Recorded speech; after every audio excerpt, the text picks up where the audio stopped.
கர்த்தருடைய கிருபையினால மறுபடியும் இந்த வாரத்துல நம்ம தேவன் முன்பு சேர்த்திருக்கிறார். பல வாரங்களா நம்ம அவரை குறித்து நம்ம தியானித்துக் கொண்டிருக்கிறோம். நம்முடைய மெயின் நோக்கமே என்னன்னா, அவரை குறித்து அறிகிற அறிவுல நம்ம வளரணும்.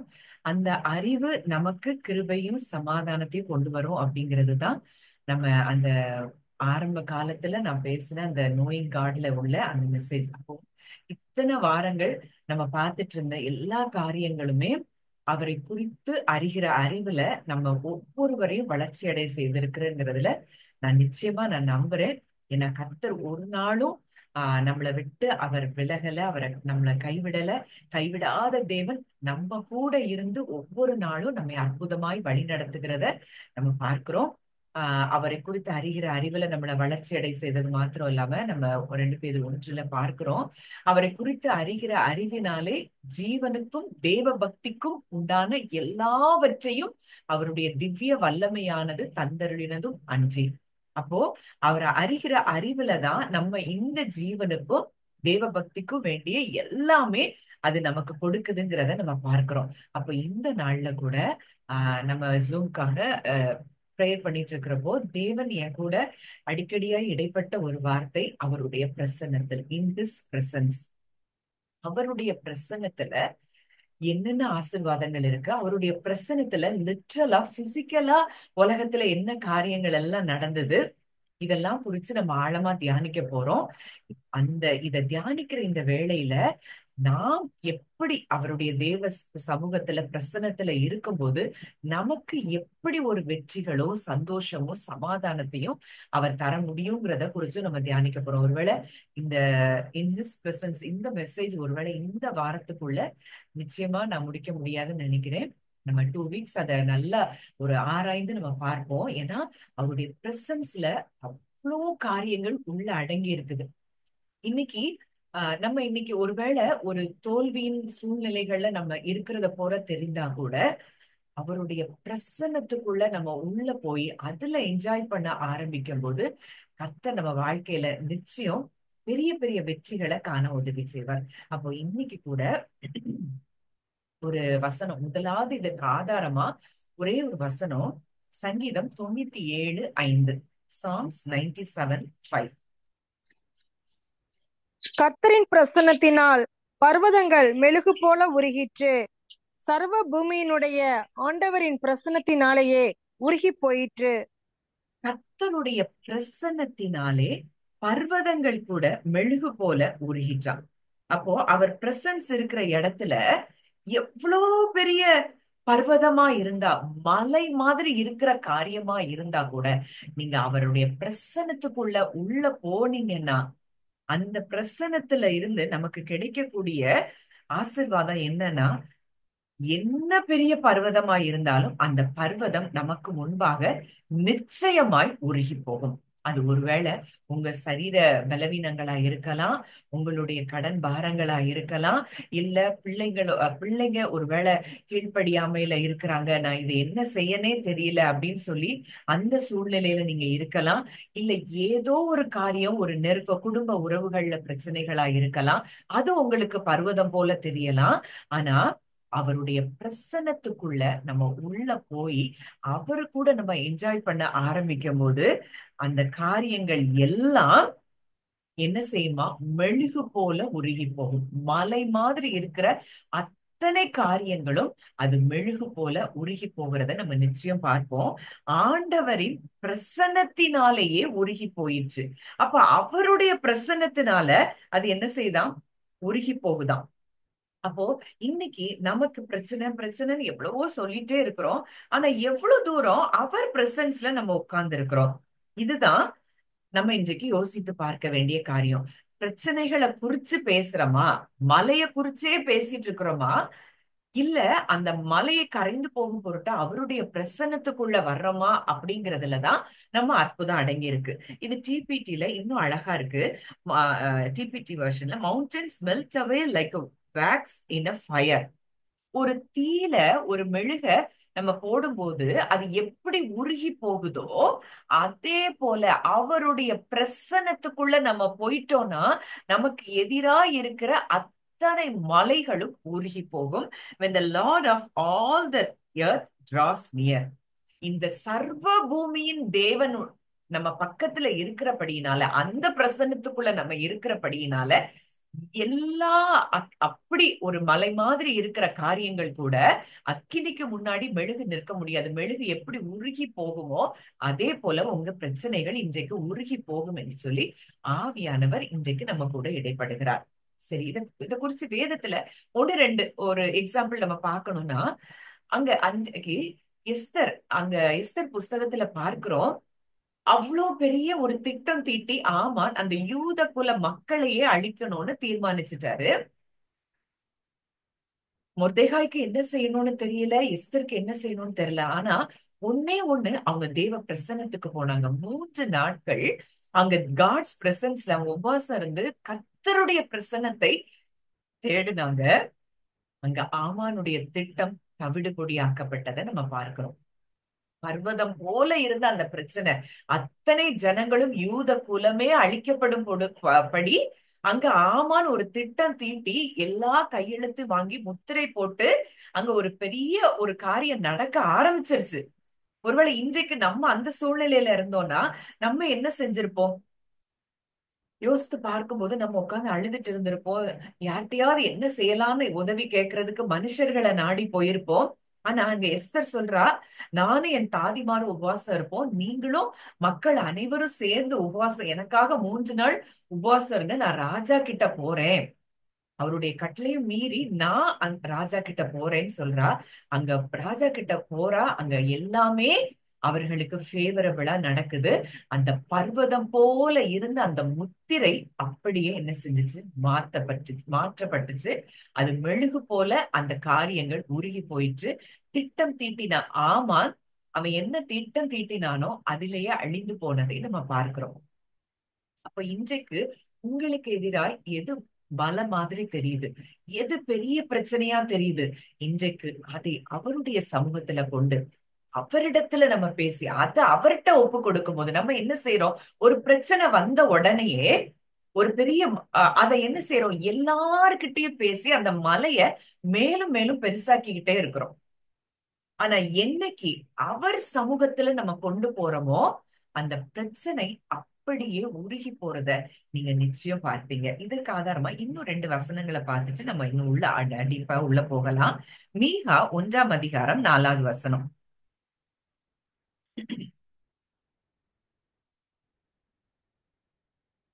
மீகா 1:4.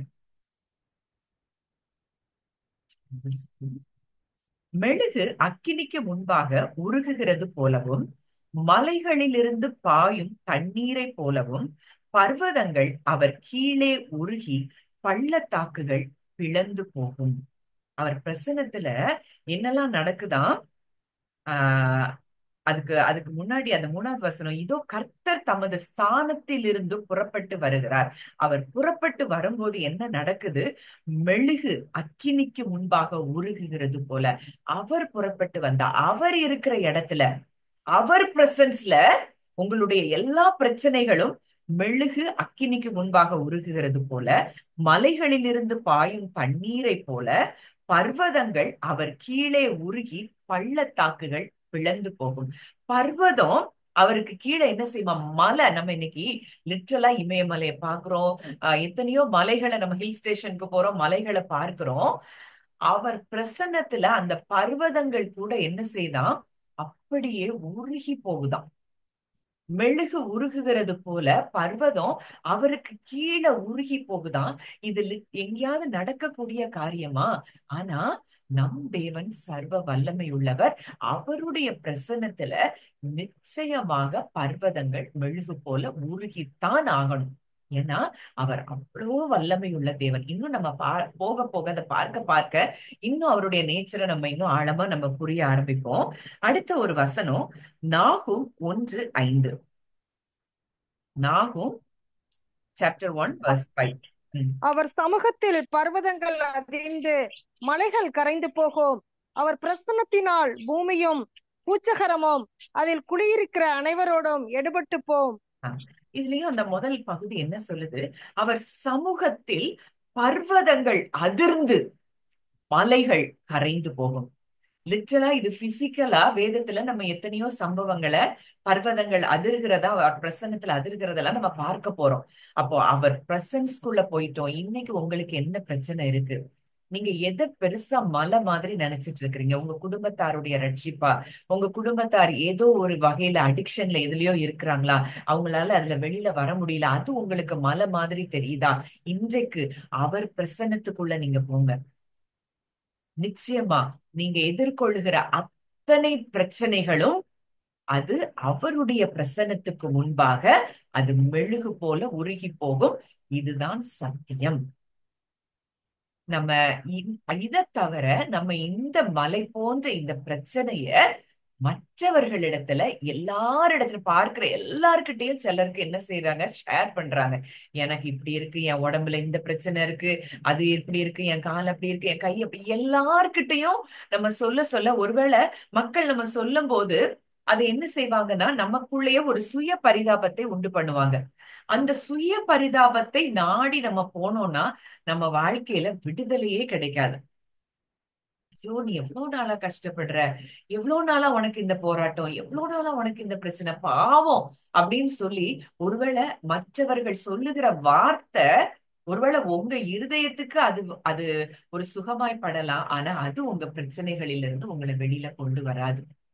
இன்னைக்கு உங்க உங்க பிரச்சனைகளை அவர் சமூகத்துல கொண்டு வச்சுட்டு நீங்க அந்த இடத்துல அவருடைய அன்பை பார்த்து, அவருடைய வல்லமைய பார்த்து, அவருடைய மகிமைய பார்த்து அவரை நீங்க துதிக்க ஆரம்பிக்கிறீங்களோ, அந்த நொடி பொழுதுல அந்த பர்வதங்கள் எல்லாம் மெழுகு போல உருகி போகிறத நிச்சயம் நீங்க பார்ப்பீங்க.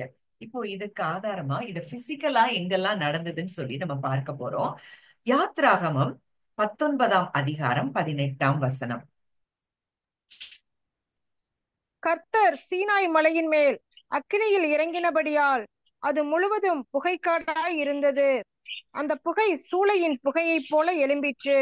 மலை முழுவதும் மிகவும் அதிர்ந்தது. இதுல லிட்ரலா காட்ஸ் பிரசன்ஸ் அந்த மோசை நாட்கள்ல அங்க என்ன நடக்குது? கர்த்தர் சீனாய் மலையின் மேல் அக்கினியில் இறங்கினபடியால், அங்க சீனாய் மலையில அக்கினியில ஆண்டவர் இறங்குறாரு. அது ஃபுல்லா எப்படி மாறிடுச்சு? புகைக்காடாய் மாறிடுச்சு. அந்த புகை சூளையின் புகையை போல எழும்பிட்டு மலை முழுவதும் மிகவும் அதிர்ந்தது. அவ்வளோ சீனாய் மலை, அவ்வளோ உறுதியான அந்த மலை, கர்த்தருடைய பிரசனம் அங்க வந்த உடனே மலை என்ன செய்ய ஆரம்பிச்சுச்சான்? அதிர ஆரம்பிச்சுதான். லிட்ரலா பிசிக்கலா ஒரு மலை அவருடைய பிரசன்னத்தை தாங்க கூடாதபடி அப்படி ஒரு அதிர்வை உண்டு பண்ணுதுன்னா, இன்றைக்கு அவருக்கு பிள்ளைகளா இருக்கிற நம்ம அவருடைய பிரசன்னத்துக்கு நம்ம போகும்போது நம்முடைய பிரச்சனைகள் அது எவ்வளவுக்கு அதுல ஒரு அதிர்வு உண்டாகி அது இல்லாமலே அது கரைந்து போகிறதற்கு எத்தனை செகண்ட்ஸ் ஆகும்?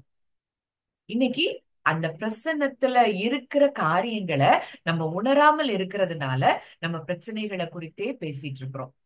இன்றைக்கு அவருடைய சமூகத்துக்கு கொண்டு போய் எல்லா பிரச்சனைகளையும் நம்ம இறக்கி வைப்போம்.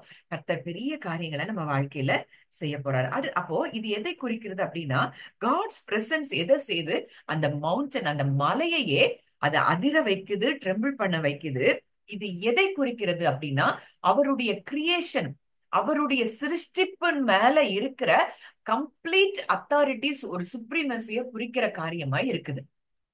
அப்ப இன்னைக்கு உங்களுக்கு எதிராய் எந்த எந்த சிருஷ்டி, எந்த யார் என்ன காரியங்களை செய்தா என்ன, அவருக்கு அதற்கு மேல அதிகாரம் இருக்கு.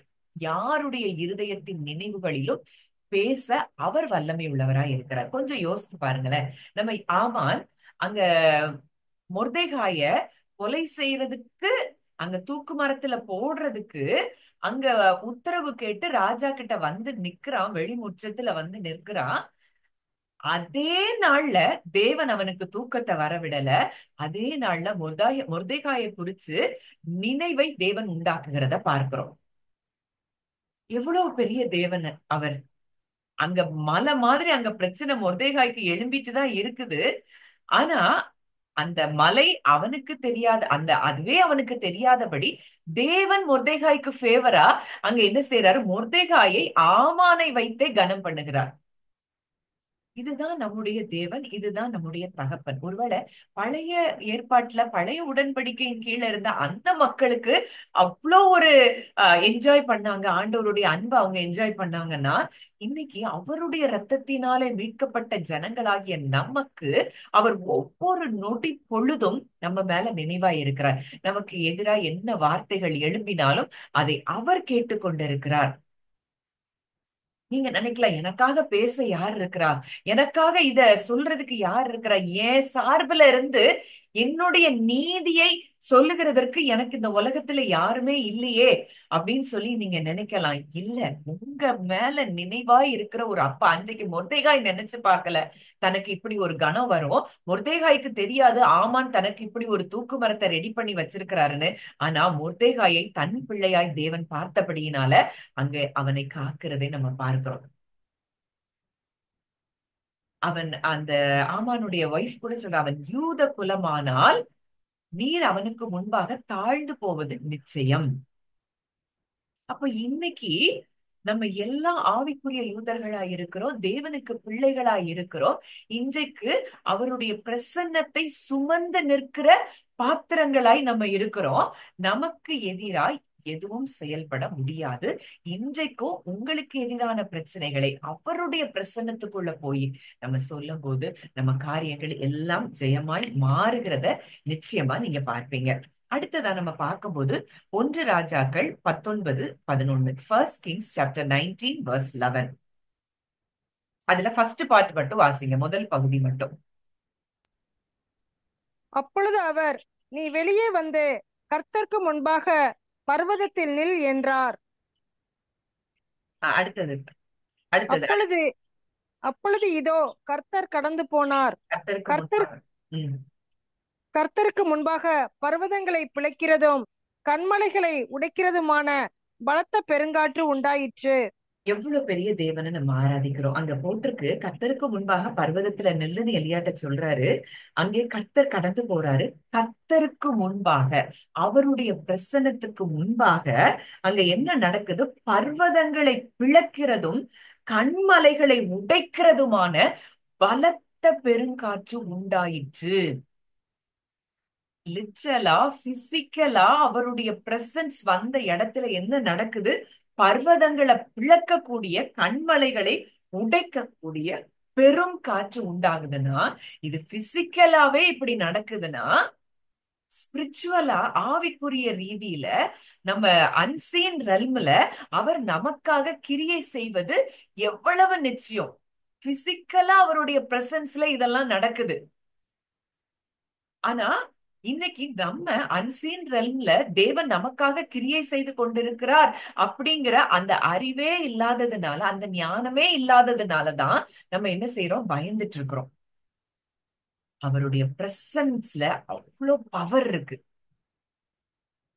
பர்வதங்களை உடைக்கிறதும் கண்மலைகளை பிளக்கிறதுமான பெருங்காற்று அவருடைய பிரசன்ஸ்ல இருக்கும்னா, இன்றைக்கு உங்களுக்கு எதிராக இருக்கிற பர்வதங்களை பிளக்கவும் கண்மலைகளை உடைக்கவும் அவர் உங்க சூழ்நிலைகள்ல பெருங்காற்றை அனுப்புகிறதற்கு அவர் எவ்வளவு வல்லமை உள்ள தேவனா இருக்கிறார். ஒருவேளை இது பிசிக்கலா சொல்லப்பட்டா கூட இன்றைக்கு நமக்கு ஆவிக்குரிய ரீதியில இந்த வார்த்தை சொல்லப்படுகிறத நம்ம பார்க்கிறோம். இன்றைக்கு அவருடைய பிரசன்ஸ்ல, ஒருவேளை இன்றைக்கு நம்ம எல்லாரும் இந்த இடத்துல ஒன்று கூடி இருக்கிறோம்னா அவருடைய பிரசன்ஸ்ல நம்ம ஒன்று கூடி இருக்கிறோம்.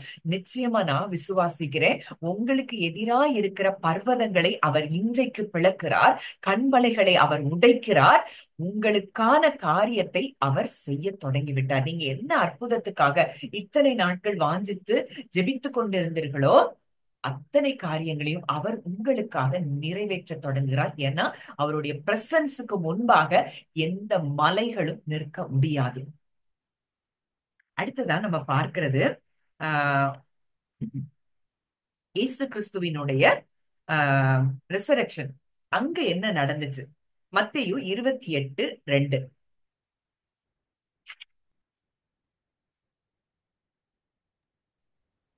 அப்பொழுது பூமி மிகவும் அதிரும்படி கர்த்தருடைய தூதன் வானத்திலிருந்து வந்து வாசலில் இருந்த கல்லை புரட்டி தள்ளி அதன் மேல் உட்கார்ந்தான்.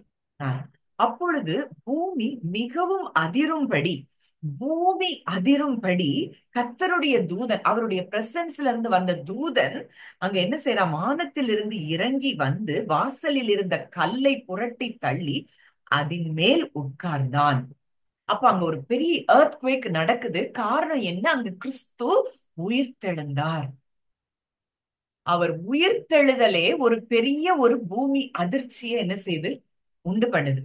அடுத்தது அங்க பார்க்கும்போது அடுத்த வசனம், அவனுடைய ரூபம் மின்னல் போலவும் அவனுடைய வஸ்திரம் உறைந்த மழையை போலவும் வெண்மையாக இருந்தது. அவருடைய உயிர்த்தெழுதல் ஒரு மிகப்பெரிய ஒரு earthquake அங்க என்ன செய்து உண்டு பண்ணுது. அவர் உயிர்த்தெழுதல் அங்க உண்டு பண்ணுது. அவருடைய மரணத்தப்ப அங்க என்ன நடந்தது, அதை தான் இன்னைக்கு கொஞ்சம் ஆழமா நம்ம தியானிக்க போறோம். மத்தேயு 27:50-51. Matthew chapter 27 verses 50 and 51. இயேசு மறுபடியும் மகா சத்தமாய் கூப்பிட்டு ஆவியை விட்டார். அப்பொழுது தேவாலயத்தின் திறச்சிலை மேல் தொடங்கி கீழ் வரைக்கும் இரண்டாக கிழிந்தது. பூமியும் அதிர்ந்தது, கன்மலைகளும் பிளந்தது. கல்லறைகளும் திறந்தது, நித்திரை அடைந்திருந்த அநேக பரிசுத்தவானுடைய சரீரங்களும் எழுந்திருந்தது. என்ன நடந்தது? அவருடைய பிரசன்ஸ். அவர் மரித்த பொழுது அங்க என்ன நடக்குது? தேவாலயத்தின் திரைச்சீலை மேல் தொடங்கி கீழ் வரைக்கும் கிழிஞ்சுதான். இது இயற்கைக்கு அப்பாற்பட்ட ஒரு காரியம். அந்த ஹோலி ஆஃப் ஹோலிஸ், மகா பரிசுத்த ஸ்தலம். இந்த பரிசுத்த ஸ்தலத்துக்கு, பரிசுத்த ஸ்தலத்துல இருந்து மகா பரிசுத்த ஸ்தலத்துக்கு போகிறதற்கு ஒரு மிகப்பெரிய ஒரு வெயிட்டான ஒரு திரைச்சீலை அங்க போடப்பட்டிருந்ததாம். அது அந்த மகா பரிசுத்த ஸ்தலத்துக்குள்ளதான் அந்த தேவ பிரசன்னம் இருக்குது. இப்போ கிறிஸ்து மரித்த பொழுது அங்க இயற்கைக்கு அப்பாற்பட்ட காரியம் ஒண்ணு நடக்குது. முதலாவது நடக்கிறது என்னன்னா, அந்த தேவாலயத்தின் திரைச்சீலை மேல இருந்து கீழ் வரைக்கும் என்ன செய்து கிழிந்து போகுது. இது எதை குறிக்குது அப்படின்னா, இதுவே ஒரு இயற்கைக்கு அப்பாற்பட்ட காரியம். இது முதல்ல நமக்கு இந்த ஏன் இந்த திரைச்சீலை கிழியுதுங்கிறது நம்மள ஓரளவுக்கு ஒரு ஐடியா இருக்கும். அதை இன்னைக்கு நம்ம டீப்பரா பார்க்க போறோம். மகா பரிசுத்த ஸ்தலத்துல அவருடைய பிரசன்ஸ்ல நம்ம எப்ப வேணாலும் போகக்கூடிய ஒரு உரிமையை தேவன் கொடுத்து விட்டார். இன்றைக்கு அவருடைய த்ரோன் ரூம்குள்ளதான் நம்ம ஒவ்வொருத்தரும் இருக்கிறோம். உன்னதத்திலே இன்றைக்கு அவரோடு கூட நாம் உட்கார வைக்கப்பட்டிருக்கிறோம்னா, இன்னைக்கு கிறிஸ்து எங்க இருக்கிறாரு, பிதா எங்க இருக்கிறாரு, பரிசுத்தாவியானவர் எங்க இருக்கிறார், அந்த இடத்துலதான் நம்ம இருக்கிறோம். இன்றைக்கு அவங்க எல்லாரும் நமக்குள்ளதான் இருக்கிறாங்கிறது தான் சத்தியம். இதை புரிந்தவர்களாய் நம்முடைய மலை போல இருக்கிற காரியத்தை அந்த பிரசன்ஸ்ல கொண்டு போகும்போது எவ்வளவு தூரம் கண்மலை, உங்களுக்கு எதிராக இருக்கிற கண்மலைகள் பிளக்கும், உடையும், பர்வதங்கள் பிளக்கும். இன்னைக்கு அந்த த்ரோன் ரூம், அந்த கிருபாசன தண்டைக்கு பக்கத்துலதான் நம்ம இருக்கிறோங்கிறது தான் உண்மை, சத்தியம். அப்ப இங்க சொல்லப்பட்டிருக்கிற வார்த்தை, மேல் தொடங்கி கீழ் வரைக்கும் இரண்டாக கிழிந்தது, பூமியும் அதிர்ந்தது. பூமி என்ன செய்யுது? இயேசு மரித்த பொழுது பூமி அதிர்ந்து பயங்கரமான ஒரு earthquake உண்டாகுது. கண்மலைகளும் பிளந்தது. ஏற்கனவே பார்த்தபடிதான் கண்மலை பிளக்குது, கல்லறைகள் திறக்குது. எத்தனையோ வருஷங்களுக்கு முன்னாடி மரித்த பரிசுத்தவான்களுடைய கல்லறை எல்லாம் என்ன செஞ்சிருச்சு? திறந்து நித்திரை அடைந்திருந்த அநேக பரிசுத்தவான்களுடைய சரீரங்கள் என்ன செஞ்சிருச்சான்? எழும்பிருச்சான். எவ்வளவு பெரிய காரியம் இயேசுவினுடைய மரணத்துல நடந்துச்சு. காரணம் என்னன்னா, அவர் மரணத்தினாலே மரணத்தை ஜெயித்தார். அங்க பரிசுத்தவான்களுடைய சரீரங்கள் எல்லாம் எழும்பி அவங்க ஊருக்குள்ள எல்லாம் என்ன செஞ்சுட்டாங்க? நடமாட ஆரம்பிச்சுட்டாங்க. அவர் உயிர்த்தெழுந்த பின்பு இவர்கள் கல்லறைகளை விட்டு புறப்பட்டு பரிசுத்த நகரத்தில் பிரவேசித்து அநேகருக்கு காணப்பட்டார்கள். அவர் அவங்க சரீரங்கள்லாம் எழும்பிட்டு, ஆனா உயிர்த்தெழுந்த பிறகுதான் கல்லறைகளை விட்டு புறப்படுறாங்க. அது வரைக்கும் அவங்க உயிரோட எழும்புனா கூட கல்லறைகளை விட்டு புறப்படாம அந்த இடத்துல இருக்கிறாங்க. கிறிஸ்து உயிர்த்தெழுந்த பிறகு இவர்கள் கல்லறைகளை விட்டு புறப்பட்டு பரிசுத்த நகரத்தில் பிரவேசித்து அநேகருக்கு காணப்படல். கிறிஸ்து மரணத்துல இவ்வளவு காரியங்கள் நடக்குது. அப்போ அவருடைய பிரசன்ஸ்ல எவ்வளவு பெரிய பெரிய காரியம். அவர் பிரசன்ஸ், அவர் உயிரோட எழுந்தப்போ அந்த பிரசன்ஸ் வந்த உடனே அவங்க கல்லறைகளை விட்டு மரித்த சரீரங்களா இருந்த அவர்கள் உயிரோடு எழும்பி பட்டணத்துக்குள்ள பிரவேசித்து அங்கே அநேகருக்கு அவங்க உயிரோட காணப்படுறாங்க. எவ்வளவு பெரிய தேவனை நம்ம ஆராதித்து கொண்டிருக்கிறோம். நம்ம சின்ன சின்ன விஷயத்துக்கெல்லாம் கூட பல வேளைகள்ல நம்ம எல்லாருமே, நான் என்னையும் சேர்த்துதான் நான் சொல்றேன், எவ்வளவு சந்தேகப்பட்டுறோம் தேவனை. அவருடைய வல்லமை எவ்வளவு பெருசு, அவருடைய பிரசன்ஸ்ல இருக்கிற அந்த அந்த நேரங்கள் எவ்வளவு பெரிய வல்லமை நிறைந்த அந்த நேரமா இருக்குதுங்கிறத நம்ம அறியாததுனாலதான் சாதாரண மனிதர்களை போல ஜெபித்துட்டு அழுதுட்டு புலம்பிட்டு இப்படி எல்லாம் நம்ம இருக்கிறோம். இங்க என்ன நடந்ததுன்னு சொல்லி நம்ம ஆழமா நம்ம பார்க்க போறோம். யாத்ராகமம் 26ஆம் அதிகாரம் 31 to 33 வரைக்கும். Exodus chapter 26 verses 31 to 33. அதிகாலையில் எழுந்து ஒருவர் யாத்ராகமம் 26:31 to 33. இளநில நூலும் ஆ, இரத்தாம்பர நூலும் சிவப்பு நூலும் திரித்த மெல்லிய பஞ்சு நூலுமான இவற்றால் ஒரு திரைச்சிலையை உண்டு பண்ண கடவாய். அதிலே விசித்திர வேலையால் செய்யப்பட்ட கேருபீன்கள் வைக்கப்பட வேண்டும். சீத்தி மரத்தினால் செய்து பொன் தகட்டால் மூடப்பட்ட 4 தூண்களிலே அதை தொங்கவிடு.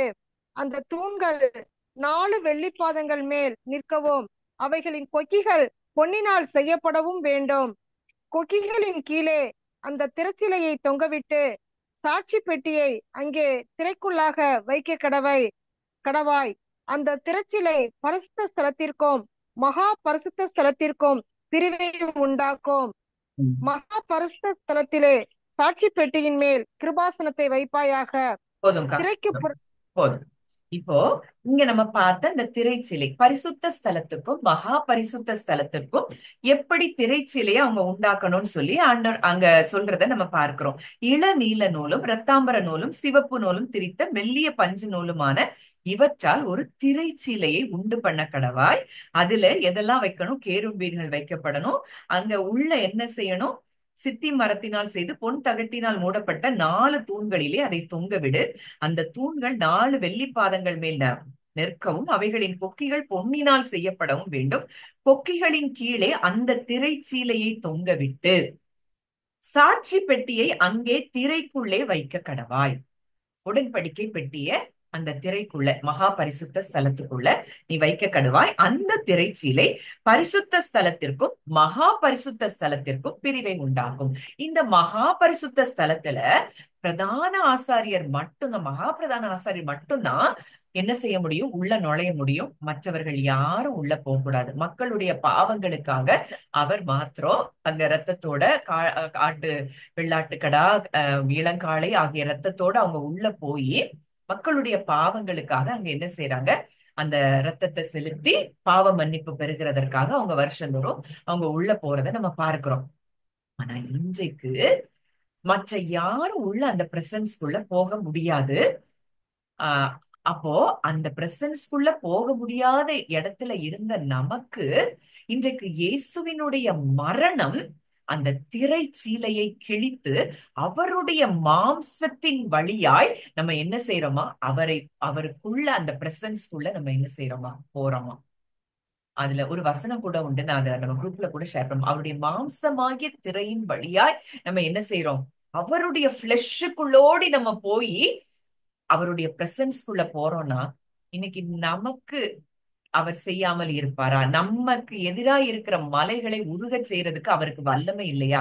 லிட்ரலா பார்க்கிறோம், சீனாய் மலையில அவர் வந்து இறங்குன உடனேயே மலை அதிரத்தக்கதாய் அங்க அதிர்ந்தது. பயங்கரமான மலை, அங்க மலையே என்ன செய்யுது? அதிருதுன்னு பாக்குறோம்.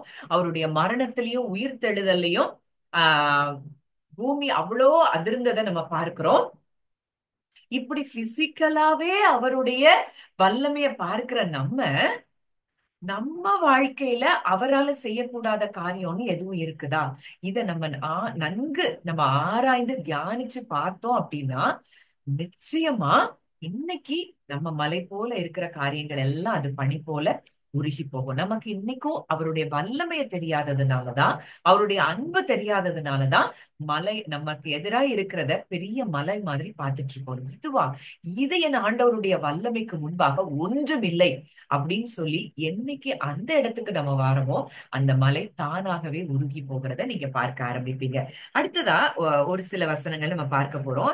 எபிரேயர் 9ஆம் அதிகாரம், Hebrews chapter 9 verses 3 and 4 first வாசிக்கலாம். இரண்டாம் திரைக்குள்ளே மகா பரிசுத்த கூடாரம் இருந்தது. அதிலே பொன்னால் செய்த தூப கலசமும் முழுவதும் பொற்றகடு பொதிந்திருக்கப்பட்ட உடன்படிக்கை பெட்டியும் இருந்தன. அந்த பெட்டியிலே மன்னா வைக்கப்பட்ட பொற்பாத்திரமும் ஆரோனுடைய தளிர்த்த கோலும் உடன்படிக்கையின் கற்பலைகளும் இருந்தன. இரண்டாம் திரைக்குள்ளே மகா பரிசுத்த ஸ்தலம் என்னப்பட்ட கூடாரம் இருந்தது. இதுதான் நம்ம ஏற்கனவே பார்த்தோம். அங்க என்னெல்லாம் இருக்குதான், பொன்னால் செய்யப்பட்ட தூப கலசம், முழுவதும் பொற்தகடு புதிந்திருந்த உடன்படிக்கை பெட்டி, அந்த பெட்டியிலே என்னெல்லாம் இருக்கு, மன்னா வைக்கப்பட்ட பொற்பாத்திரம், ஆரோனுடைய தளிர்த்த கோல், உடன்படிக்கையின் கற்பலகைகள், அந்த 10 கட்டளைகளுக்குரிய கற்பலகைகள், இது அத்தனையும் உடன்படிக்கை பெட்டிக்குள்ள இருக்குது. சரி, இனி அடுத்து 7, 8 வாசிங்கக்கா. இரண்டாம் கூடாரத்திலே பிரதான ஆசாரியன் மாத்திரம் வருஷத்திற்கு ஒரு தரம் இரத்தத்தோட பிரவேசித்து அந்த இரத்தத்தை தனக்காகவும் ஜனங்களுடைய தப்பிதங்களுக்காகவும் செலுத்துவான். அதனாலே முதலாம் கூடாரம் நிற்கும் அளவும் பரிசுத்த ஸ்தலத்திற்கு போகிற மார்க்கம் இன்னும் வெளிப்படவில்லை என்று பரிசுத்த ஆவியானவர் தெரியப்படுத்தி இருக்கிறார். இந்த இரண்டாம் கூடாரம்னா என்ன?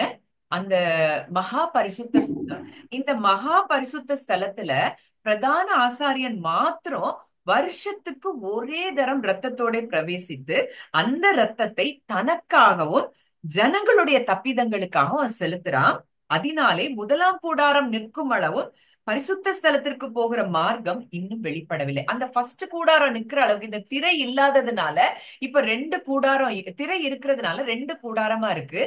எப்ப அந்த திரை கிழியுதோ அப்பதான் நம்ம என்ன செய்ய முடியும், அந்த பரிசுத்த ஸ்தலத்திற்கு போகிற மார்க்கம் முதலாம் கூடாரம் இருக்கிற வரைக்கும், அந்த பரிசுத்த ஸ்தலம் இருக்கிற வரைக்கும் அந்த 2ஆம் கூடாரத்துக்கு போகிற மார்க்கம் வெளிப்படவில்லை என்று பரிசுத்த ஆவியானவர் தெரியப்படுத்தி இருக்கிறார். அப்போ இன்றைக்கு நம்ம தைரியமா போல்டா, வசனம் சொல்லுது, தைரியமாய் அவருடைய கிருபாசன தண்டையில் சேர கடவோம். அப்ப தைரியமா நம்ம ஏன் சேரணும்னா, நமக்கு இருக்கிற எந்த பிரச்சனைனாலும் அந்த கிருபாசன தண்டைக்கு போகும்போது அது மெழுகு போல உருகி போகும். இந்த தைரியத்தோட தான் நம்ம அவர்கிட்ட போகவே செய்யணும். நம்ம அவர்கிட்ட போறோம், இந்த பிரச்சனை மாறுமா மாறாதா, இந்த சூழ்நிலை மாறுமா மாறாதா, இந்த அற்புதம் நடக்குமா நடக்காதா, எத்தனை சந்தேகங்களோட போறோம். அந்த மகா பரிசுத்த ஸ்தலத்துல இருக்கிற அந்த அந்த பிரசன்னத்துல நம்முடைய தேவன் எவ்வளவு வல்லவரா இருக்கிறார்ங்கிறத நம்ம பார்க்கிறோம். அவர் வந்துட்டாலே அங்க மலை பெயர்க்கப்படுது, பூமி அதிருது. அந்த வல்லமையுள்ள தேவனை நம்ம ஆராதிக்கிற நம்ம அவருடைய பிரசன்ஸ்குள்ள போகும்போது உங்க பிரச்சனைகளை மாற்றுவது அவருக்கு ரொம்ப பெரிய கஷ்டமா, மலை மாதிரியான காரியமா? அவரு பூணு ஊதி தள்ளுறதுக்கு அந்த பிரச்சனைகள் அவ்வளோ ஒரு சாதாரண விஷயம் தான். நமக்கு தான் அது மலை மாதிரி தெரியுதே தவிர நம்முடைய பிரச்சனைகளை மாற்றுவது அவருக்கு லேசான காரியம். அவருடைய பிரசன்னத்துக்கு முன்னாடி அது மெழுகு போல உருகி போகிறது. அடுத்ததா அதே அதிகாரம் 12வது வசனம் வாசிங்கக்கா. வெள்ளாட்டுக்கடா இளங்காளை இவைகளுடைய இரத்தத்தினாலே அல்ல, தம்முடைய சொந்த இரத்தத்தினாலும் ஒரே தரம் மகா பரிசுத்த ஸ்தலத்திலே பிரவேசித்து நித்திய மீட்பை உண்டு பண்ணினார். அதாவது நம்ம இன்னைக்கு எந்த ரத்தத்தினால நம்ம உள்ள போகல, வெள்ளாட்டுக்கடா இளங்காலை அந்த ரத்தம் நமக்காக செலுத்தப்படல. இன்றைக்கு தம்முடைய சொந்த ரத்தம், இயேசு கிறிஸ்து நம்ம இது நான் அந்த ஒரு மெசேஜ்ல நான் ஷேர் பண்ணிருப்பேன், கிங்டம் ஆஃப் காட்ல. அதுல நம்ம பார்க்கும்போது அங்க மகதலேனா மரியாள் அங்க இயேசுவை தொட போறா. அப்போ அவர் சொல்றாரு, இல்ல நீ என்னைய தொடாத, நான் இன்னும் என் பிதாவின் இடத்திற்கு ஏறி போகலன்னு சொல்றாரு. ஆனா கொஞ்ச நேரத்துல சீஷர்கள் எல்லாம் தொடுறாரு. அப்ப அங்க இடப்பட்ட நேரத்துல நடந்த காரியம் என்ன அப்படின்னா, ஒரு பிரதான ஆசாரியன் அங்கே ரத்தத்தை கொண்டு பலி செலுத்த போகிறதுக்கு முன்பாக அவரை தீட்டுப்படுத்துறதுக்கு யாரும் அவரை தொடக்கூடாதான். அவர் அவ்வளவு சுத்தமாதான் அங்க உள்ள போய் அந்த ரத்தத்தை செலுத்தி பலி செலுத்துவாங்களாம். அதே போல மகா பிரதான ஆசாரியனான இயேசு கிறிஸ்து நமக்காக அவர் அந்த ரத்தத்தை அங்க கொண்டு போறதுக்கு மகா பரிசுத்த ஸ்தலத்துல, பரலோகத்துல இருக்கிற மகா பரிசுத்த ஸ்தலத்துல நமக்காக கொண்டு போகிறதற்கு முன்பாக தன்னை யாரும் தொடக்கூடாதுங்கிறதுனாலதான் அங்க மகதலேனா மரியாள் அவர் என்ன சொல்றாருன்னா, நீ என்னை தொடாதே அப்படின்னு சொல்றாரு. அங்க அந்த வேலையை முடிச்ச பிறகு அவர் சீஷர்கள்ட்ட வந்து தன்னை வெளிப்படுத்தி அங்க தோமாவை தொட்டு பார்க்க சொல்றாரு. எல்லாமே அங்க நடக்கிறத நம்ம பார்க்கிறோம். எவ்வளவு தூரம் ரியலா தேவன் இன்றைக்கு ஒரு நித்திய மீட்பை அவருடைய ரத்தத்தினாலே நமக்கு உண்டு பண்ணி இருக்கிறார். அந்த ரத்தம் காளை வெள்ளாட்டுக்கடா இளங்காளை ரத்தமே அவங்களுக்கு சரீர சுத்தி உண்டாக்குறதுன்னு சொல்லி ஒரு வருஷம் வரைக்கும் அவங்க பாவம் எங்களுக்கு இல்லைங்கிற அந்த நினைப்பை உண்டாக்கும்னா, இன்றைக்கு தன்னுடைய சொந்த ரத்தத்தினாலே நம்முடைய அடுத்த வசனம் அதுதான் இருக்குது. 13-14 வாசிங்கக்கா. 13-14 வாசிங்கக்கா. அது எப்படி எனில் காளை வெள்ளாட்டுக்கடா இவைகளின் ரத்தமோ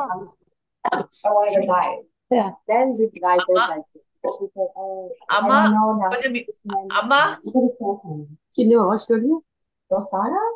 அம்மா கொஞ்சம் mute It was half of it last. I thought for a long time you've been talking about. Yeah, finally. She was so funny. Okay, thank you.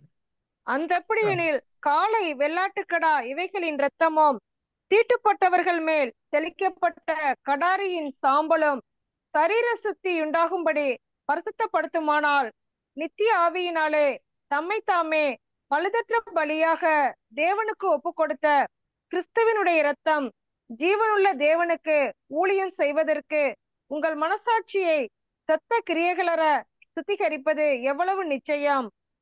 இன்னைக்கு அவர் பிரசன்ஸ்ல போகும்போதே நம்ம என்ன நம்பிக்கையோட போகணும் அப்படின்னா, அங்க வசனம் சொல்லுது, காளை வெள்ளாட்டுக்கடா இவைகளின் ரத்தம் தீட்டுப்பட்டவர்கள் மேல் தெளிக்கப்பட்ட கடாரியின் சாம்பல் சரீர சுத்தி உண்டாகும்படி பரிசுத்தப்படுத்துமானால், அந்த ரத்தமே பரிசுத்தப்படுத்துமானால், நித்திய ஆவியினாலே தம்மை தாமே பழுதற்ற பலியாக தேவனுக்கு ஒப்பு கொடுத்த கிறிஸ்துவினுடைய ரத்தம், அவருடைய ரத்தம் இன்னைக்கு நமக்கு என்ன செஞ்சிருக்குதான், ஜீவனுள்ள தேவனுக்கு ஊழியம் செய்வதற்கு உங்கள் மனசாட்சியை செத்த கிரியைகளற சுத்திகரிப்பது எவ்வளவு நிச்சயம். இன்னைக்கு நிறைய நேரங்கள்ல நம்ம மனசாட்சி என்ன சொல்லுது, நீ ஒரு காலத்துல நீ இந்த தவறு செஞ்ச, ஒரு காலத்துல நீ இப்படி இருந்தல, அதனாலதான் நீ வாழ்க்கையில இதை அனுபவிக்கிற, இந்த நாட்கள் இந்த பாவம் செஞ்சதுனால உன் பிள்ளையினுடைய வாழ்க்கை இப்படி இருக்கு இப்படின்னு சொல்லி எத்தனை நேரத்துல மனசாட்சியில நம்மை பிசாசானவன் என்ன செய்யறான், குற்றப்படுத்துகிறான். இன்னைக்கு வசனம் தெளிவா சொல்லுது, அவருடைய ரத்தம் நம்ம மனசாட்சியை செத்த கிரியைகளற சுத்திகரித்து விட்டது. இதுதான் சத்தியம். இதை எவ்வளவு தூரத்துக்கு நம்ம ஆழமா விசுவாசிக்கிறோமோ அப்பதான் அவர் பிரசன்ஸ்க்குள்ள நம்ம என்ன செய்ய முடியும், தைரியமா நம்ம போக முடியும். இன்னைக்கு அவர் பிரசன்ஸ்ல நம்ம தைரியமா போக முடியாம இருக்கிறதுக்கு காரணம் என்ன அப்படின்னா, ஐயோ ஏன் ஜெபத்தெல்லாம் ஆண்டவர் கேட்பாரா அப்படிங்கிற அந்த குற்ற மனசாட்சியும் அந்த செத்த கிரியை நம்ம மனசாட்சியில இருக்கிறதுனாலதான் வசனம் சொல்லுது, யார் நீங்க இயேசுவை நம்புறீங்களா, அவர் உங்களுக்காக மரித்ததையும் உங்களுக்காக அவர் ரத்தம் சிந்தி உங்களை மீட்டெடுத்து இன்றைக்கு உங்களுக்காக அவர் உயிர் தெழுந்திருக்கிறதையும் நீங்க நம்புனீங்க அப்படின்னா, உங்க மனசாட்சியை அவர் சுத்திகரித்திருக்கிறதை நீங்கள் நிச்சயம் நம்பணும். ஒரு பாவமும் இல்லாதபடிதான் அவர் உங்களை பார்க்கிறார். பிதா உங்களை பார்க்கும்போது எப்படி பார்க்கிறார், இயேசுவை எப்படி பார்க்கிறாரோ அப்படித்தான் உங்களை பார்க்கிறார். அந்த எண்ணம் உங்களுக்கு இருந்தாதான் நீங்க தைரியமா அவருடைய பிரசன்னத்துக்குள்ள போக முடியும். அந்த பிரசன்ஸ்ல நம்ம என்ஜாய் பண்ண முடியும். அந்த பிரசன்னத்துல நம்முடைய பிரச்சனைகள் சூழ்நிலைகள் அனைத்தும் மெழுகு போல, மலை போல இருக்கிற காரியங்கள் மெழுகு போல உருகி போகும். அப்போ இன்றைக்கு தேவன் இந்த வார்த்தை மூலம் நம்ம கூட இடைப்படுகிற காரியம் அதுதான். உங்க மனசாட்சியில ஒருவேளை உங்களுக்கு அப்படிப்பட்ட நினைவுகள் வந்திருக்குன்னா உடனே அவருடைய ரத்தத்தை பேசுங்க. அவருடைய ரத்தம் என் மனசாட்சிய கூட என்ன செஞ்சிருச்சு, செத்த கிரியைகள் அற சுத்திகரித்து விட்டது.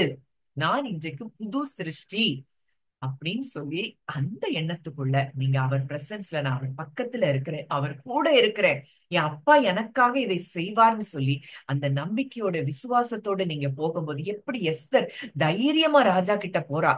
ஏன்னா நான் தேவ பிரசன்னத்துக்குள்ள போயிட்டேன், இனிமே நான் ராஜாட்ட போவேங்கிற அந்த தைரியம் அவளுக்கு வந்தது. அங்கே ராஜாவின் கண்கள்ல அவளுக்கு தயவு கிடைத்ததை நம்ம பார்க்கிறோம். அங்கே அவளுக்கு எதிராக இருந்த பர்வதம் மெழுகு போல உருகி போனதை பார்க்கிறோம். இன்றைக்கும் எந்த மனிதர்களுடைய இருதயம் அப்படி கல்ல போல இருக்குதுன்னு நீங்க நினைக்கிறீங்களா? உங்களுக்காக நீங்க அவர் பிரசன்ஸ்ல இருங்க, அந்த கல்லு உருகி போகும். அவர் கண்மலையை தண்ணீர் தடாகமாகவும் கற்பாறைகளை நீரூற்றுகளாகவும் மாற்றுகிற தேவன். அப்ப கண்மலை அது மலைதான், ஆனா அதை தண்ணீர் தடாகமா மாற்றுகிறதற்கு அவரால முடியும். கற்பாறைகளை நீரூற்றுகளாய் மாற்றுகிறதற்கு அவரால முடியும். வனாந்தரத்திலே வழியையும் அவாந்திர வெளியில ஆறுகளையும் ஓட பண்ண அவரால முடியும். வனாந்தரத்துல வழி எங்கேயுமே தெரியாது, அந்த வனாந்தரத்துல ஆறுகளையும் ஓட பண்ண, அங்க டெசர்ட்ல எங்கேயுமே நம்ம ஓடுகிற தண்ணீரை நம்ம என்ன செய்ய முடியாது, பார்க்க முடியாது. ஆனா அவருடைய பிரசனத்துல இது எல்லாம் சாத்தியம். இன்னைக்கு உங்களுக்கு எதிராக கல்லான ஒரு அப்படிப்பட்ட நபர்கள் மனிதர்கள் இருக்கிறாங்களே, இன்னும் ரட்சிக்கப்படாத இருக்கிறதுனால என் வாழ்க்கை இப்படி இருக்குது அப்படின்னு சொல்லி நீங்க நினைச்சிட்டு இருக்கலாம். ஆனா ஆண்டவர் இன்றைக்கு அவருடைய பிரசன்ஸ்ல நீங்க என்ஜாய் பண்ணுங்க. அந்த கற்களை உடைப்பது, அந்த இருதயத்தை சதையான இருதயமாய் மாற்றுவது, அது அவருடைய வேலை. அதனாலதான் அவர் சொல்றாரு, கல்லான மாம்சத்தை அவர்கள்ல இருந்து எடுத்து போட்டு சதையான இருதயத்தை அவர்களுக்கு கொடுப்பேன், என்னுடைய பிரமாணங்களை அதுல எழுதுவேன்னு அவர் சொல்லிட்டாருன்னா நிச்சயம் அது நடக்கும்.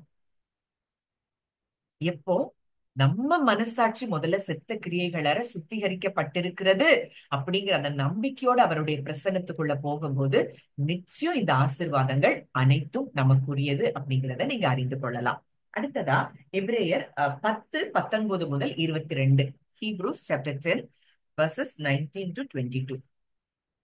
ஆகையால் சகோதரரே, நாம் பரிசுத்த ஸ்தலத்தில் பிரவேசிப்பதற்கு இயேசுவானவர் தமது மாம்சமாகிய திரையின் வழியாய் புதிதும் ஜீவனுமான மார்க்கத்தை நமக்கு உண்டு பண்ணினபடியால் அந்த மார்க்கத்தின் வழியாய் பிரவேசிப்பதற்கு அவருடைய இரத்தத்தினாலே நமக்கு தைரியம் உண்டாயிருக்கிறபடினாலும், தேவனுடைய வீட்டின் மேல் அதிகாரியான மகா ஆசாரியர் நமக்கு ஒருவர் இருக்கிறபடியினாலும், துர்மனசாட்சி நீங்க தெளிக்கப்பட்ட இருதயம் உள்ளவர்களாயும் சுத்த ஜலத்தால் கழுவப்பட்ட சரீரம் உள்ளவர்களாயும் உண்மையுள்ள இருதயத்தோடும் விசுவாசத்தில் பூரண நிச்சயத்தோடும் சேர கடவோம். அடுத்ததையும் வாசித்துருங்கக்கா. அல்லாமலும் நம்முடைய நம்பிக்கையை அறிக்கையிடுகில் அசைவில்லாமல் உறுதியாய் இருக்கடவோம். வாக்குத்தத்தம் பண்ணினவர் உண்மையுள்ளவராய் இருக்கிறாரே. இந்த வசனத்தை தான் நான் சொன்ன வசனம். நாம் பரிசுத்த ஸ்தலத்தில் பிரவேசிப்பதற்கு இயேசுவானவர் தமது மாம்சமாகிய திரையின் வழியாய் புதிதும் ஜீவனுமான மார்க்கத்தை நமக்கு என்ன செஞ்சிட்டாரு, உண்டு பண்ணி இருக்கிறார். தன்னுடைய சதை பிக்கப்பட்டது நிமித்தம், தன்னுடைய எல்லாம் கிழிக்கப்பட்டது நிமித்தம், சதை தோல் எல்லாமே கிழிக்கப்பட்டது நிமித்தம் அந்த திரையின் வழியாய் நமக்கு மகா பரிசுத்த ஸ்தலத்துக்குள்ள உண்டு பண்ணுகிற ஒரு புதிதும் ஜீவனுமான மார்க்கத்தை நமக்கு உண்டு பண்ணி இருக்கிறபடியினாலும், தேவனுடைய வீட்டின் மேல் அதிகாரியான மகா ஆசாரியர் நமக்கு இன்னைக்கு மகா ஆசாரியர் யாரு? இயேசு கிறிஸ்து. அவர் நமக்காக தன்னுடைய ரத்தத்தை கொண்டு போய் நம்முடைய பாவங்களார நம்ம என்ன செஞ்சிட்டாரு, கழுவிட்டாரு. வெளிப்படுத்தல் 1:6 தான் நம்ம அதை தான் பார்க்கிறோம். நம்மிடத்தில் அன்பு கூர்ந்து நம்முடைய பாவங்கள் அற நம்மை கழுவி, தம்முடைய ரத்தத்தினாலே நம்முடைய பாவங்கள் அற நம்மை அவர் கழுவிட்டாரு. எப்போ இயேசு கிட்ட நம்ம வந்தோமோ அப்பவே அவர் நம்முடைய பாவங்களை கழுவிட்டாரு. ஆனா இன்னைக்கு இன்னும் உங்க இருதயத்துல நான் செஞ்ச பாவம்னு நீங்க எண்ணிட்டு இருந்தீங்கன்னா நிச்சயம் அது கிறிஸ்து கொடுக்கிற எண்ணங்கள் அல்ல, அது பிசாசு கிட்ட இருந்து வர்ற எண்ணங்கள். அவர் சொல்றார், நான் உன்னைய கழுவிட்டேங்கிறாரு. அவர் ரத்தம் செஞ்சதை விடவா நம்ம எண்ணங்கள் பெருசா இருக்க போகுது? நம்முடைய எண்ணங்கள் உண்மை இல்ல, அவர் செஞ்சு முடிச்சதுதான் சத்தியம்.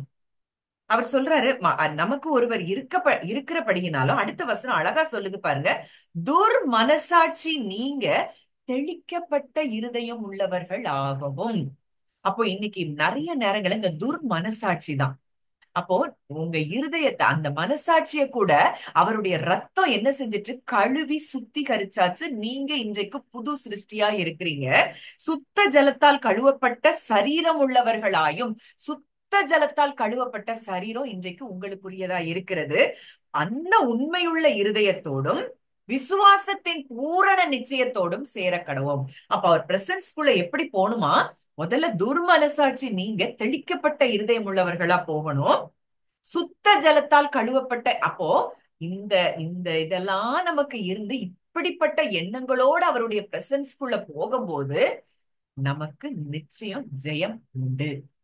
அடுத்தது அங்க பாக்குறோம், உண்மையுள்ள இருதயத்தோடும் விசுவாசத்தின் பூரண நிச்சயத்தோடும். விசுவாசத்தின் பூரண நிச்சயம் என்ன? அவர் கழுவிட்டாரு, எனக்கு இனி பாவங்கிறதே என்னுடைய வாழ்க்கையில இல்ல. நான் இன்றைக்கு புது சிருஷ்டியா இருக்கிறேன். அவர் எனக்கு பிரதான ஆசாரியரா எனக்கு இருக்கிறார். அப்படிங்கிற அந்த பூரண நிச்சயத்தோட அங்க போகணுமா? அல்லாமலும் நம்முடைய நம்பிக்கையை அறிக்கையிடுகிறதில் அசைவில்லாமல் உறுதியாய் இருக்க கடவோம். அசைவே இருக்கக்கூடாது நம்முடைய நம்பிக்கை அறிக்கை இடுகிறதுல. என்ன நம்பிக்கை இன்னைக்கு அறிக்கை இடுகிறோம்? இன்னைக்கு என்னுடைய மனசாட்சியை அவர் செத்த கிரியைகள அவருடைய ரத்தத்தினாலே சுத்திகரித்திருக்கிறார். நான் இன்றைக்கு தைரியமா அவர்கிட்ட போவேன். நான் செய்கிற எல்லா ஜெபங்களுக்கும் அவர் பதில்களை தருகிறார். அப்படிங்கிற அந்த நம்பிக்கையோட நம்ம போய் அந்த நம்பிக்கை அறிக்கை இடுகிறதுலயும் கொஞ்சம் கூட வேவரிங்கே இருக்கக்கூடாதான். அந்த அன்வேவரிங் ஃபெய்த், அததான் இந்த இடத்துல நம்ம பார்க்கிறோம். அசைவில்லாமல் உறுதியா இருக்க கடவோம். ஏன்னா வசனம் சொல்லுது, வாக்கு தத்தம் பண்ணினவர் உண்மை உள்ளவரா இருக்கிறாரே. அவர் உண்மை உள்ளவரா இருக்கிறாரே. அதனால நம்ம என்ன செய்யணுமா? நம்முடைய நம்பிக்கை அறிக்கை இடுகிறதுல, உங்களுக்கு என்னென்ன வாக்கு தத்தங்கள் கொடுத்திருக்கிறாங்க அதை அறிக்கை இடுகிறதுல, இல்ல இததான் சொல்லிட்டாரு, இதுதான் என் வாழ்க்கையில நடக்கும், அவ்வளவுதான் நடக்கும்னு சொல்லிட்டு அவரை நீங்க துதிக்க ஆரம்பிங்க. அதுதான் நம்ம ஆபிரகாமை குறிச்சு அடிக்கடி நம்ம பார்க்கிற காரியம்தான். தேவனை மகிமைப்படுத்தி விசுவாசத்தில் வல்லவனானான். அவர் வாக்குத்தத்தம் பண்ணினதை நிறைவேற்ற வல்லவர் என்று முழு நிச்சயமாய் நம்பி தேவனை மகிமைப்படுத்தி. அப்ப இன்னைக்கு உங்க மலை கரைஞ்சு போகணும்னா முதல்ல நமக்கு வேண்டிய காரியம் என்ன? அவருடைய பிரசன்ஸ்ல நம்ம தைரியமா போகணும். துர்மனசாட்சி நீங்க தெளிக்கப்பட்ட இருதயம் உள்ளவர்களாய் சுத்த மனசாட்சியோட விசுவாசத்தின் பூரண நிச்சயத்தோட நம்ம போகணும். அடுத்ததா நம்ம பார்க்கிறது அந்த விசுவாசத்தோடு, அதாவது நம்ம அந்த நம்பிக்கை, வாக்குத்தத்தம் பண்ணினவர் உண்மை உள்ளவர் அப்படிங்கிற நம்பிக்கையோட போகணும். அவரை மகிமைப்படுத்தி, எனக்கு அப்பா வாக்கு கொடுத்துட்டாரு, நிச்சயம் அதை எனக்கு செய்து முடிப்பார். அந்த நிச்சயத்தோட நம்ம போகும்போது மலைகள் உருகும், என்னெல்லாம் அதிரணுமோ அது அதிரும், கற்பாறை நீரூற்றுகளாய் நிச்சயம் மாறும். என்னென்ன பகுதிகள்ல உங்களுக்கு மலை மாதிரி தெரிகிற அத்தனை காரியங்களிலும் நிச்சயம் அற்புதங்கள் நடக்கும். அப்போ பிரசன்ஸ்க்கு போகும்போதே இத்தனை காரியங்களை நம்ம என்ன செய்யணும்? யோசிச்சுட்டு இதெல்லாம் இதெல்லாம் எனக்கு கொடுக்கப்பட்டிருக்கிறதுங்கிற எண்ணத்தோட தைரியமா போகணும்னு போட்டிருக்கு வசனம். நாம் பயப்படுகிறதற்கு என்ன கிடையாது? அடிமைகள் கிடையாது. மறுபடியும் பயப்படுகிறதற்கு அடிமைத்தனத்தின் ஆவிய பெறல, அப்பா பிதாவே என்று கூப்பிடக்கூடிய புத்திர சுவிகாரத்தின் ஆவியை நமக்கு கொடுத்திருக்கிறார். இன்னைக்கு அவர் பிரசன்னத்துக்கு போகும்போது நம்ம எப்படி போகலாம்? அப்பா அப்படின்னு கூட்டிட்டு அப்படிதான் கூப்பிடணும்னு சொல்லி ஆண்டவர் விரும்புறாரு. அந்த ஆவியதான் இன்னைக்கு நமக்கு கொடுத்திருக்கிறாரு. அந்த அப்பான்னு அவர் நம்ம நம்ம அவரை கூப்பிடணும்னு அவர் அவ்வளவு விருப்பமா இருக்கிறாருன்னா, அந்த அப்பா சர்வ வல்லமையுள்ளவர். அவர் சீனாய் மலையில இறங்குன உடனேயே அந்த மலைகள் அதிருது. அங்க ஒரே பர்வதத்துல அங்க எலியா தீர்க்கதரிசிக்கு முன்பாக அந்த கண்மலைகள் என்ன செய்தான்? பிளக்கும்படியா பெருங்காற்று உண்டாகுது. அவ்வளோ பெரிய வல்லமை நிறைந்த தேவனை இன்னைக்கு அப்பான்னு கூப்பிடும் போது உங்க சூழ்நிலைகள்ல அவர் தன்னுடைய காற்றை அனுப்பி அந்த சூழ்நிலைகளை மாற்றுவது எவ்வளவு நிச்சயம். இதை நம்ம உணர்ந்துட்டோம்னா போதும், அந்த பிரசன்ஸ்லயே நம்ம எப்போ என்ன செய்யலாம்? என்ஜாய் பண்ணலாம். அதனாலதான் தாவீது சொல்லுகிறார், என்ன சொல்றாரு? அவருடைய சமூகத்தில் ஆனந்தம், அவருடைய வலது பாரிசத்தில் நித்திய பேரின்பம். அவர் என்ஜாய் பண்றாரு அவருடைய பிரசன்ஸ. நம்ம இன்னைக்கு எப்படி என்ஜாய் பண்ணிட்டு இருக்கிறோம்? அவர்கிட்ட போனாலே எனக்கு சந்தோஷம் தான். இன்னைக்கு உலகத்துல மனிதர்கள் எதெல்லாமோ சந்தோஷம்னு தேடி ஓடிட்டு இருக்கிறாங்க. பரிபூரண ஆனந்தம்ங்கிறதே அவர் பிரசன்ஸ்ல தான் இருக்குது. நீங்க எவ்வளவு வேணாலும் நீங்க நீங்க என்ன சந்தோஷத்தை வேணாலும் நீங்க தேடி ஓடலாம். எதுலயும் உண்மையான சந்தோஷத்தை நீங்க பார்க்க முடியாது. அவர் பிரசன்ஸ்க்கு போகும்போது அவரை உண்மையா ஆராதிச்சு, அவரை உண்மையா துதிச்சு, அவரை உண்மையா பார்த்து, அவரை ரியலா பார்த்து, அந்த விசுவாசத்தின் பூரண நிச்சயத்தோட நம்ம போகும்போது அங்க இருக்கிற அந்த சந்தோஷத்தை உலகத்துல எந்த காரியமும் நமக்கு கொடுக்க முடியாது. சிலருக்கு சில நிறைய பேர் என்ன செய்யறாங்க, சினிமா பாடல்கள் கேட்கறது அவங்களுக்கு சந்தோஷமா இருக்கு, சினிமா பாக்குறது சந்தோஷமா இருக்கு. எத்தனையோ அடிக்ஷன், எத்தனையோ விதமான போதை பொருட்களுக்கு அடிக்ஷன் ஆகி அதுல அவங்க சந்தோஷத்தை பாக்குறாங்க. இது எல்லாத்தையும் விட அங்க அதுதான் நம்ம பார்க்கிறோம். பவுல் சொல்றாரு, ஒரு வசனத்துல நம்ம பார்க்கிறோம், அதாவது நீங்க மதுபானம் அந்த போதையினால நிறையாமல் பரிசுத்த ஆவியினால் நிறைந்து, அந்த துன்மார்க்கத்துக்கு ஏதுவான அந்த மதுபான வெறி கொள்ளாமல் பரிசுத்த ஆவியினால் நிறைந்து. அப்போ அந்த மதுபான வெறி கொள்றவங்களுக்கு அவங்களுக்கு உலகத்துல என்ன நடக்குன்னே தெரியாது. எதை பத்தியும் திங்க் பண்ண மாட்டாங்க. அவங்க பாட்டுக்கு எதையாவது யோசிப்பாங்க, எதையாவது பேசுவாங்க. அவங்களுக்கு டோட்டலா அந்த உலகத்தின் காரியங்கள் எதுவும் அவங்கள பாதிக்காத இடத்துக்கு அந்த மதுபானத்து நிமித்தம் வந்துடுறாங்க. அது கொஞ்ச நேரம் தான். மறுபடியும் திருப்பி அதே நிலைமை. அவங்க உடல்நிலை பாதிக்கப்படுது, குடும்பம் பாதிக்கப்படுது, எல்லாமே பாதிக்கப்படுது. ஆனா அங்க போய் சொல்றாரு, அது இல்ல, நீங்க பரிசுத்த ஆவியில நிரம்புங்க, உங்களுக்கு அதை விட பெரிய சந்தோஷம் அங்க இருக்குங்கிறதுனாலதான் அந்த வார்த்தையை அவர் அங்க சொல்றத பார்க்கிறோம். இன்னைக்கு நம்ம எத்தனை பேர் அந்த பிரசன்ஸ்ல நம்ம என்ஜாய் பண்ணிட்டு இருக்கிறோம்? அவருடைய வார்த்தையை தியானிக்கிறதுலயும், அவர் கூட நேரம் செலவிடுறதுலயும், அவரை துதித்து பாடுறதுலயும் அதுல இருக்கிற சந்தோஷம் உலகத்துல எதுவும் கொடுக்க முடியாது. அந்த சந்தோஷத்துக்குள்ள நம்ம வந்துட்டோம் அப்படின்னா உங்க பர்வதங்கள் எல்லாம் தானாய் மெழுகு போல உருக ஆரம்பிச்சிடும். நீங்க ஜெபிக்கவே தேவையில்ல. உங்க இருதயத்தை அவர் அறிந்திருக்கிறார். என் பிள்ளைக்கு இந்த பிரச்சனையா, இத நான் பார்த்து கொள்வேன், இத நான் ஊதி தள்ள போறேன், இத நான் விளக்க போறேன், இது ஏன் பிரசனத்துல இது மெழுகு போல நான் உருக வைக்க போறேன்னு சொல்லி அவரே இறங்கி உங்களுக்காக கிரியேட் செய்கிறத நீங்க நிச்சயமா பார்ப்பீங்க. நீங்க கொஞ்சம் யோசித்து பாருங்களேன். இதெல்லாம் நம்ம இன்னும் நம்ம டீட்டெயிலா அடுத்த வாரம் பார்ப்போம். தானியேல் அங்க அங்க அவனுக்கு எதிரா அங்க ஜனங்கள் எல்லாரும் என்ன செஞ்சுட்டாங்க, அவனுக்கு எதிரான எல்லாரும் சூழ்ச்சி செய்து அங்க ராஜாவை வணங்கலன்னா அங்க சிங்கக்கெபியில போடுவோம்னு சொல்லிட்டாங்க. ஆனா தானியேலுக்கு கொஞ்சம் கூட பயம் இல்ல. நான் அவர் எப்பவும் போல நான் அவர் பிரசன்ஸ்ல தான் நான் போவேன் அப்படின்னு சொல்லி அங்க தானியேல் 3 வேளையும் அங்க எருசலேமுக்கு நேராக பலகணிகள் திறந்திருக்க 3 வேளையும் ஸ்தோத்திர ஜெபம் பண்ணினான் அப்படின்னு இருக்கு. அப்ப ஸ்தோத்திர ஜெபம் எப்படி பண்ண முடியும்? தனக்கு ஒரு பெரிய தண்டனை வரப்போகுதுன்னு நிச்சயமா தெரியும். அங்க ராஜாவை தவிர எந்த தேவனை வணங்குனாலும் அங்க சிங்கக்கெபி ஆயத்தமா இருக்குதுங்கிறத தானியேலுக்கு தெரியும். ஆனாலும் எனக்கு அவர் பிரசன்ஸ் போதும், அவர் பாத்துக்கிடுவார். நிச்சயம் ஸ்தோத்திர ஜெபம் எப்படி பண்ணிருக்க முடியும்? நிச்சயமா அவருக்கு சிங்கத்தை குறிச்சு பயமே இல்ல. என்னைய சிங்கக்கெபியில போட்டா என்ன, எதுலனாலும் போடுங்க, நான் அதை குறிச்சு பயப்பட போறது இல்ல. நான் அவர் பிரசன்ஸ்ல என்ஜாய் பண்ணுவேன். அங்க நன்றி சொல்லிட்டே இருக்கிறார், ஸ்தோத்திரம் பண்ணிட்டே இருக்கிறாரு. அங்க அங்க தானியேல் தான் சிங்கக்கெபியில போடக்கூடாதுன்னு ஆண்டவர்கிட்ட ஜெபித்ததா நமக்கு வேதத்துல சொல்லப்படல. அங்க தானியேல் அப்படி ஜெபித்திருப்பாரு நானும் நினைக்கல. ஆனா அங்க போடுறாரு, அங்க சிங்கக்கெபியில அங்க போடுறாங்க. தேவன் சிங்கங்களின் வாயை கட்டி போட்டார். இதுதான் அவர் பிரசன்ஸ்ல இருக்கக்கூடிய காரியம். நம்ம வேலை அவர் பிரசன்ஸ்ல என்ஜாய் பண்றது மாத்திரம்தான். மற்ற காரியங்கள் எல்லாவற்றையும் அவர் பார்த்து கொள்வார். நமக்கு எதிராக யார் வாய் அடைக்கணும், நமக்கு எதிராய் செயல்படுகிற எந்த மனிதர்களுடைய திட்டங்களை அவர் அதமாக்கணும், நம்ம வேலை இல்ல. நமக்கு கசப்பும் அவங்க அப்படி செஞ்சுட்டாங்களே, இவங்க இப்படி செஞ்சுட்டாங்களே, இத பத்தி யோசிக்கிறதும் நம்ம வேலை இல்ல. அது அவர் வேலை. ஏன்னா நீங்க அவர் பிள்ளை. உங்க உங்க உங்களை பாதுகாக்கிறது மட்டும்தான் அவருக்கு வேலை. தன்னுடைய அதுதான் நம்ம 91ஆம் சங்கீதத்துல பார்க்கிறோம். அவர் என்ன செய்யறாராம், நமக்காக தூதர்களை அனுப்புறாராம். உன் பாதைகளில் எல்லாம் நம்மை காக்கும்படி நமக்காக அவர் தூதர்களுக்கு அவர் கட்டளை இட்டுட்டாரு. ஏன்னா நம்ம அவர் பிள்ளை.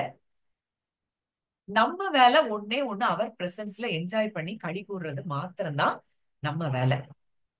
இந்த இடத்துக்கு நம்ம வந்துட்டோம் அப்படின்னா நம்ம பிரச்சனைகள் எல்லாமே இனி வர்ற நாட்கள்ல நீங்க நிச்சயம் இந்த பிரசன்ஸ்ல யாரெல்லாம் என்ஜாய் பண்ண ஆரம்பிக்கிறீங்களோ நிச்சயமா நான் சொல்ல முடியும், உங்க பர்வதங்கள் எல்லாம் மெழுகு போல உருகி போகிறத நீங்க பார்ப்பீங்க. கண்டிப்பா இந்த வார்த்தைகள் உங்க ஒவ்வொருத்தரையும் ஆசீர்வச்சிருக்கோம்னு நான் கர்த்தருக்குள்ள நம்புறேன். நம்ம ப்ரேயர் பண்ணி முடிக்கலாம். நல்ல தகப்பனே, நன்றியோடு உம்மை துதிக்கிறோம், ஸ்தோத்தரிக்கிறோம் அப்பா.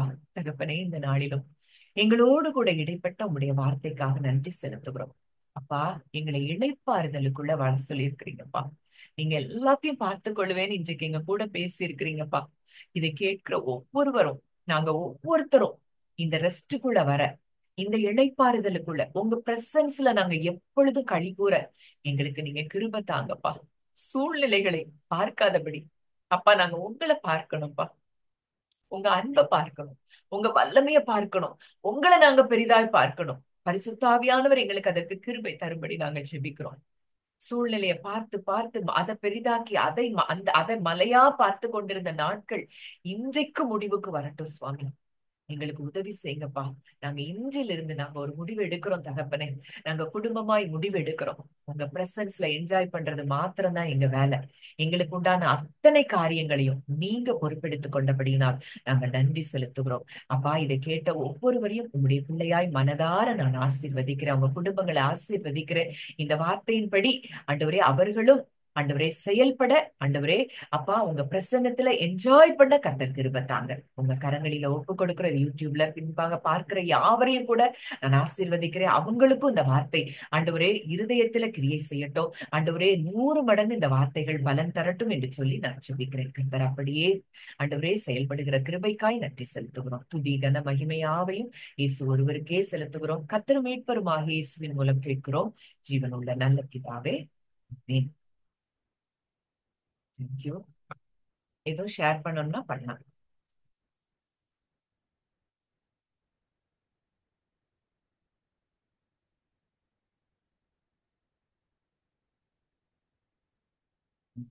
இந்த வாரம் ஆக்சுவலா நம்ம வெனஸ்டே ப்ரேயர் செஷன் இருக்காது. நம்ம மாற்றி நான் அந்த டேட்டை நான் உங்களுக்கு போட்டுறேன், குரூப்ல போட்டுறேன். நான் எங்க அம்மாவோட ஃபர்ஸ்ட் அனிவர்சரி, டெத் அனிவர்சரி. ஒன்னு டியூஸ்டே இல்லைன்னா மண்டே இல்லைன்னா தேர்ஸ்டே ஃப்ரைடே, அது எந்த டேட் எனக்கு கன்வீனியன்டா இருக்குதுன்னு போடுறேன். கண்டிப்பா எல்லாரும் ஜாயின் பண்ணுங்க. நிச்சயமா உண்மையில இருந்து நம்ம ஒவ்வொருத்தரும் முடிவெடுப்போம். அவருடைய பிரசன்ஸ்ல நம்ம என்ஜாய் பண்ண ஆரம்பிப்போம். கர்த்தர் நம்முடைய ஒவ்வொருவருடைய வாழ்க்கையிலையும் ஆஹ் அந்த பர்வதங்கள் போல இருக்கிற அந்த சூழ்நிலைகள் அனைத்தும் மெழுகு போல உருகிப்போம். அவர் ஒரு வார்த்தையை நம்ம கூட பேச ஆரம்பிச்சிட்டாருன்னா நிச்சயம் அந்த வார்த்தையின்படி அவர் செய்து முடிப்பார். நம்ம வேலை அவரை துதிக்கிறது மாத்திரம்தான், அவர் பிரசன்ஸ்ல என்ஜாய் பண்றது மாத்திரம்தான். அந்த அப்பாவை நம்ம என்ஜாய் பண்ணி அவருக்குள்ள நம்ம களி கூர்ந்து அவருடைய பிள்ளையாய் நம்ம எப்போ அந்த அன்புல நம்ம என்ஜாய் பண்ணிட்டே இருப்போம். அவர் நமக்கு உண்டான எல்லா காரியத்தையும் பார்த்து கொள்வார். Thank you sister. தேங்க்யூ. பார்ப்போம், நெக்ஸ்ட் வீக் பார்ப்போம்.